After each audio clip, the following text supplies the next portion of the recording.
A long time ago, in a small, quiet suburb of America, there lived a man named Tom. Outwardly, he seemed to be an ordinary and friendly neighbor, but behind his good-natured smile there was an evil and sick nature.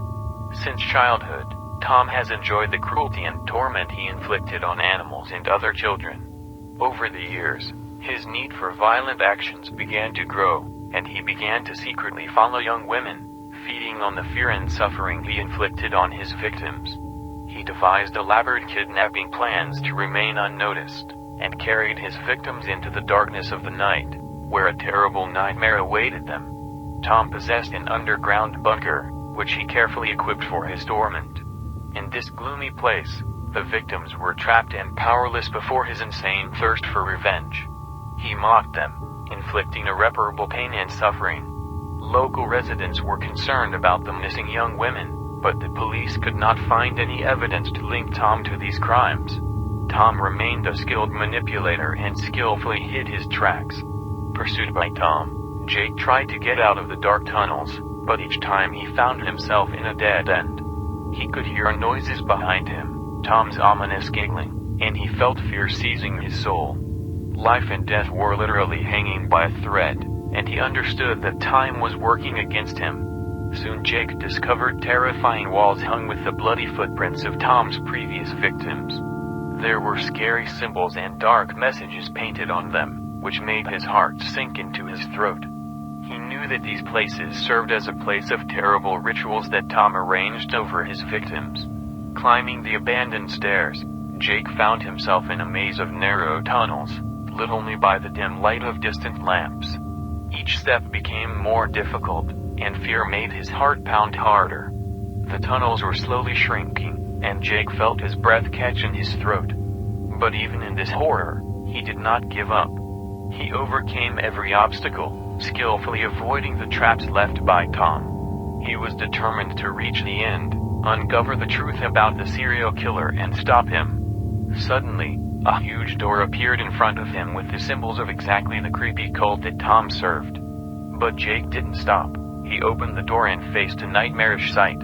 Inside was a huge hall filled with scary artifacts and bloody footprints.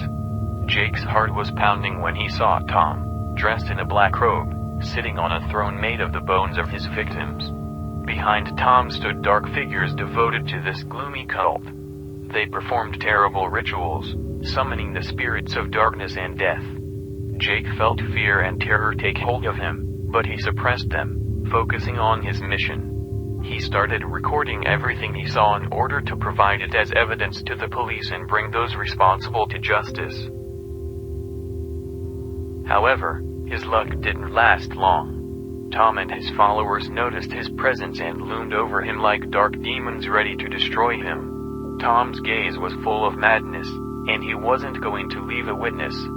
One of the cult followers raised a bloody knife over Jake, preparing to deliver a fatal blow. At that moment, all the determination and steadfastness of the young journalist broke out. He didn't let his fear get the better of him, and managed to dodge the blow at the last moment. Now they were in a terrible fight, and Jake knew that this was his last chance. He fought Tom's ferocity and madness, deflecting his attacks and striking back. Death was at arm's length, but he didn't give up. Jake and Tom continued their deadly fight in a dark hall filled with blood and gloomy symbols. Weapons pierced the air, the sounds of blows and groans echoed through the maze of tunnels. Tom represented the most evil, and Jake was the last hope for light in this darkness. But the battle was unequal. Tom's powers seemed endless. His intelligence and agility spurred his desire to destroy the young journalist. Jake was losing strength by the second, and his clothes were soaked in blood, leaving bloody footprints on the floor. He was surrounded by followers of the cult, and each of them was ready to sacrifice himself to fulfill the will of his mad leader. Death was so close that it seemed as if she had already stretched her cold fingers to each of them. But then something unexpected happened. Suddenly, the sound of a message on a mobile phone was heard in the hall. Everyone froze, and the eyes of the participants in the fight turned to Tom. His face contorted in surprise, and he left Jake for a moment to check his phone. There was only one word on the screen: revenge. His eyes widened in horror. No one knew what it meant, but the sound of the message broke his concentration. This gave Jake the opportunity to recover and gather his strength. He decided to take advantage of the moment and hit Tom with the last jerk. The blow was accurate, and Tom fell to his knees, blood trickling down his black robe. There was a mixture of rage and impotence in his eyes. Jake took off, knowing that this was his chance to survive. He kept running through the dark tunnels, but every step was harder because his injuries slowed him down. The darkness swallowed him up, but he didn't give up. Behind him there were terrible halls with bloody traces, and the unknown was waiting ahead. Blood covered his hands and face, and it seemed that he had become a part of this nightmarish reality. But suddenly there was a bright light ahead. Jake saw a way out of the maze, and it gave him the last of his strength. He ran as if his life depended on it. And, having overcome the last obstacles, he got out. The sunlight blinded him, and he fell to the ground, overcome by impotence. The police arrived at the scene and began to inspect the underground tunnels, but there was no one there. Traces of blood led to the exit, but there was no criminal. Jake was lying on the ground, and his heart was pounding harder than ever.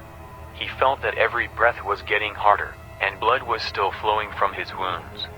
The sunlight seemed so bright and welcome to him, but his joy was overshadowed by the fact that Tom was still somewhere nearby. The police continued to investigate and searched every corner of the underground tunnels, but Tom was never found. The message on his phone remained a mystery, and one day, when Jake was alone in his apartment, his phone rang again. He saw a familiar message: "I'll be back for you."